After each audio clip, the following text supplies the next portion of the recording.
ವಿದ್ಯಾರ್ಥಿಗಳ ಭವಿಷ್ಯವನ್ನು ರೂಪಿಸುವ ನಿಟ್ಟಿನಲ್ಲಿ ಶಿಕ್ಷಕರ ಪಾತ್ರ ಬಹಳ ದೊಡ್ಡ ಮಟ್ಟದಲ್ಲಿರುತ್ತೆ. ಹಾಗಾಗಿ ಶಿಕ್ಷಕರನ್ನ ನಾವು ಮೇನ್ ಪಿಲ್ಲರ್ ಅಂತ ನಾವು ಪರಿಗಣಿಸ್ತೀವಿ. ಆದರೆ ಕೆಲವು ಶಿಕ್ಷಕರು ಅಶಿಕ್ಷಿತರ ರೀತಿಯಲ್ಲಿ ವರ್ತನೆ ಮಾಡ್ತಾ ಇದ್ದಾರೆ. ಅಂಥದ್ದೇ ಒಂದು ಘಟನೆ ಚಿತ್ರದುರ್ಗ ಜಿಲ್ಲೆಯಲ್ಲಿ ನಡೆದಿದೆ. ಚಿತ್ರದುರ್ಗ ಜಿಲ್ಲೆಯಲ್ಲಿ ನಡೆದಿರುವುದು ಅಮಾನವೀಯ ಕೃತ್ಯ. ಅಮಾನವೀಯ ಕೃತ್ಯ ಈಗ ಬಯಲಾಗಿದೆ. ವಿದ್ಯಾರ್ಥಿನಿ ಮೇಲೆ ಕಾಮುಕ ಶಿಕ್ಷಕನೊಬ್ಬ ಅತ್ಯಾಚಾರ ಎಸಗಿದ್ದಾನೆ. ಈಗ ಪೊಲೀಸ್ನವರು ಆತನನ್ನು ಲಾಕ್ ಮಾಡಿದ್ದಾರೆ. ರಾಜಣ್ಣ ಎಂಬ ಶಿಕ್ಷಕನ ಬಂಧನ ಆಗಿದೆ. ಪೋಕ್ಸೋ ಕೇಸ್ ದಾಖಲಾಗಿದೆ. 16 ವರ್ಷದ ವಿದ್ಯಾರ್ಥಿನಿ ಮೇಲೆ ರೇಪ್ ಮಾಡಿರುವಂಥದ್ದು. ಅಪ್ರಾಪ್ತಿ ಆಕೆ 16 ವರ್ಷದ ವಿದ್ಯಾರ್ಥಿನಿ ಮೇಲೆ ಕಾಮುಕ ಶಿಕ್ಷಕನೊಬ್ಬ ರೇಪ್ ಮಾಡಿದ್ದಾನೆ. ರೇಪ್ ಮಾಡಿದ್ದು ಅಲ್ಲದೆ ಗರ್ಭಪಾತ ಕೂಡ ಮಾಡಿಸಿದ್ದಾನೆ. ಚಳ್ಳಕೆರೆಯ ತಳುಕು ಪೊಲೀಸ್ ಠಾಣಾ ವ್ಯಾಪ್ತಿಯ ಶಾಲೆಯಲ್ಲಿ ನಡೆದಿರುವಂತಹ ಕೃತ್ಯ. ಶಿಕ್ಷಕ ರಾಜಣ್ಣ ಜೊತೆಗೆ ಗರ್ಭಪಾತ ಮಾಡಿದಂತಹ ವೈದ್ಯೆ ಇದರಲ್ಲ, ಆ ವೈದ್ಯೆಯ ವಿರುದ್ಧವೂ ಈಗ ಕೇಸ್ ದಾಖಲಾಗಿದೆ. ನೋಡಿ, ಈ ವೈದ್ಯರು, ಶಿಕ್ಷಕರು ಇವರೆಲ್ಲರೂ ಸಮಾಜದ ಒಂದು ಮುಖ್ಯ ಭೂಮಿಕೆಯಲ್ಲಿ ಕಾಣಿಸ್ಕೊಳ್ತಾರೆ, ಮೇನ್ ಪಿಲ್ಲರ್ ಆಗಿ ಕಾಣಿಸ್ಕೊಳ್ತಾರೆ. ಇವರೇ ಇಂತಹ ಕೆಟ್ಟ ಕೆಲಸ ಮಾಡಿದರೆ ಸಮಾಜಕ್ಕೆ ಏನು ಸಂದೇಶ ಕೊಡ್ತಾರೆ ಗೊತ್ತಾಗ್ತಾ ಇಲ್ಲ.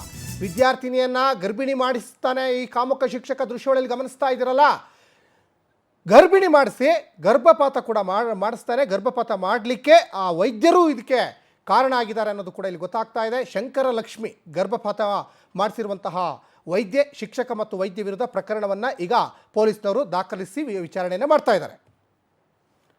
ಈ ಬಗ್ಗೆ ಸಾಕಷ್ಟು ಡೀಟೇಲ್ಸನ್ನು ನಮ್ಮ ದಾವಣಗೆರೆ ಪ್ರತಿನಿಧಿ ಮಧು ನಾಗರಾಜ್ ಕೊಡ್ತಾ ಹೋಗ್ತಾರೆ. ಮಧು ನಾಗರಾಜ್, ಶಿಕ್ಷಕರು ಅಂದರೆ ವಿದ್ಯಾರ್ಥಿಗಳ ಭವಿಷ್ಯವನ್ನು ರೂಪಿಸುವ ನಿಟ್ಟಿನಲ್ಲಿ ದೊಡ್ಡ ಪಾತ್ರವನ್ನು ವಹಿಸ್ತಾರೆ. ಬುದ್ಧಿ ಹೇಳೋರು ತಂದೆ ಆದರೂ ಕೂಡ ವಿದ್ಯೆ ಕೊಡೋರು ಗುರುಗಳಾಗಿರ್ತಾರೆ. ಇಂಥ ಗುರುವಿನ ಸ್ಥಾನದಲ್ಲಿದ್ದಂತಹ ಒಬ್ಬ ಕಾಮುಕ ನೀಚ ಶಿಕ್ಷಕ ಇವತ್ತು ಮಾಡಿರುವಂಥದ್ದು ಎಷ್ಟು ಮಟ್ಟಿಗೆ ಸರಿ ಅಂತ?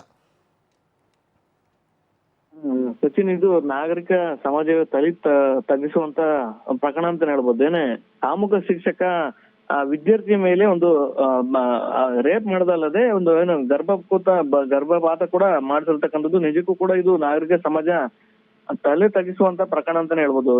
ಇದು ತಳುಕು ಪೊಲೀಸ್ ಠಾಣೆಯಲ್ಲಿ ಶಿಕ್ಷಕನ ವಿರುದ್ಧ ಈಗಾಗಲೇ ಪೋಕ್ಸೋ ಪ್ರಕರಣ ಕೂಡ ದಾಖಲಾಗಿರ್ತಕ್ಕಂಥದ್ದು.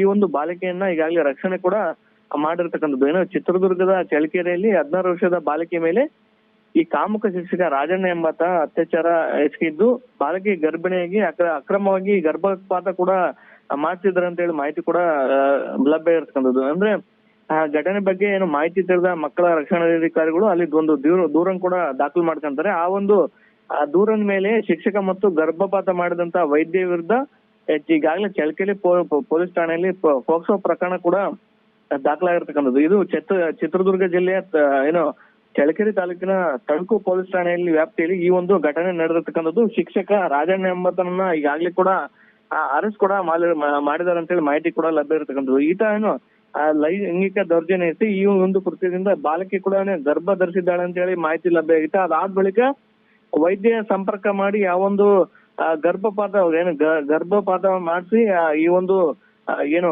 ಶಿಕ್ಷಕ ಇದ್ದ ಆ ಒಂದು ಶಿಕ್ಷಕ ಈ ರೀತಿಯಾಗಿ ಒಂದು ಕೃತ್ಯ ಮರೆತಕ್ಕಂಥದ್ದು. ವಿಷಯ ತಿಳಿದಿದ್ದಂತೆ ರಾಜಣ್ಣ ಲಕ್ಷ್ಮೀ ಶ್ರೀನಿವಾಸ್ ನರ್ಸಿಂಗ್ ವೈದ್ಯ ಇರ್ತಾರೆ, ಶಂಕರ್ ಲಕ್ಷ್ಮಿ ಅಂತ, ಅವರ ಸಹಾಯದಿಂದ ಈಗ ಬಾಲಕಿಗೆ ಏನು ಗರ್ಭ ಧರಿಸಿದ್ಲು ಆ ಒಂದು ಗರ್ಭಪಾತ ಮಾಡ್ಸಿದಾರೆ ಅಂತೇಳಿ ಒಂದು ದೂರಿನಲ್ಲಿ ಕೂಡ ಉಲ್ಲೇಖ ಮಾಡಿರ್ತಕ್ಕಂಥದ್ದು. ಈಗಾಗಲೇ ವಿಷಯ ತಿಳಿದಂತೆ ಮಕ್ಕಳ ರಕ್ಷಣಾಧಿಕಾರಿಗಳಿರ್ತಕ್ಕಂಥ ರೇಖಾ ಅವರು ಚಳ್ಳಕೆರೆ ಪೊಲೀಸ್ ಠಾಣೆಯಲ್ಲಿ ಈಗಾಗಲೇ ದೂರನ್ನು ಕೂಡ ದಾಖಲು ಮಾಡ್ಕೊಂಡು ಶಿಕ್ಷಕ ರಾಜಣ್ಣ ಏನಿದ್ದ ಆ ರಾಜಣ್ಣ ಮತ್ತು ಗರ್ಭಪಾತ ಮಾಡಿರ್ತಕ್ಕಂಥ ವೈದ್ಯ ಶಂಕರ್ ಲಕ್ಷ್ಮಿ ವಿರುದ್ಧ ಈಗಾಗಲೇ ಪೋಕ್ಸೋ ಕಾಯ್ದೆಯಡಿ ಪ್ರಕರಣ ಕೂಡ ದಾಖಲು ಮಾಡಿ ಅವ್ರ ಮೇಲೆ ಕ್ರಮ ಕೂಡ ಈ ಶಿಕ್ಷಕ ಸರ್ಕಾರಿ ಶಾಲಾ ಶಿಕ್ಷಕನ ಖಾಸಗಿ ಶಾಲಾ ಶಿಕ್ಷಕನ ಅಂತ ಮಾಹಿತಿ ಇದೆಯಾ ಸಚಿನ್? ಈ ಬಗ್ಗೆ ಇನ್ನೂ ಮಾಹಿತಿ ಕೂಡ ಹೊರ ಬರ್ಬೇಕಾಗಿದೆ. ಯಾಕಂದ್ರೆ ತಾನು ಪಾಠ ಮಾಡ್ತಿದ್ದಂತ ಶಾಲೆಯಲ್ಲೇ ಈ ಒಂದು ವಿದ್ಯಾರ್ಥಿನಿ ಮೇಲೆ ಈ ರೀತಿಯಾಗಿ ಒಂದೇನು ಅತ್ಯಾಚಾರ ಎಸಗದಲ್ಲದೆ ಒಂದು ಗರ್ಭಪಾತ ಕೂಡ ಮಾಡ್ತಿರ್ತಕ್ಕಂಥದ್ದು ನಿಜಕ್ಕೂ ಒಂದು ನಾಗರಿಕ ಸಮಾಜ ತಲೆ ತಗ್ಗಿಸುವಂತ ವಿಚಾರ. ಈಗಾಗಲೇ ಮಹಿಳಾ ಮತ್ತು ಮಕ್ಕಳ ರಕ್ಷಣಾಧಿಕಾರಿ ರೇಖಾ ಅವರು ಈಗಾಗಲೇ ದೂರನ್ನು ಕೂಡ ದಾಖಲು ಮಾಡಿಸಿ ಮುಂದಿನ ತನಿಖೆಯನ್ನು ಕೂಡ ಮಾಡಿರ್ತಕ್ಕಂಥದ್ದು. ಸಚಿನ್, ಧನ್ಯವಾದ ಮಧು ನಾಗರಾಜ್ ತಮ್ಮೆಲ್ಲ ಡೀಟೇಲ್ಸ್ಗಾಗಿ.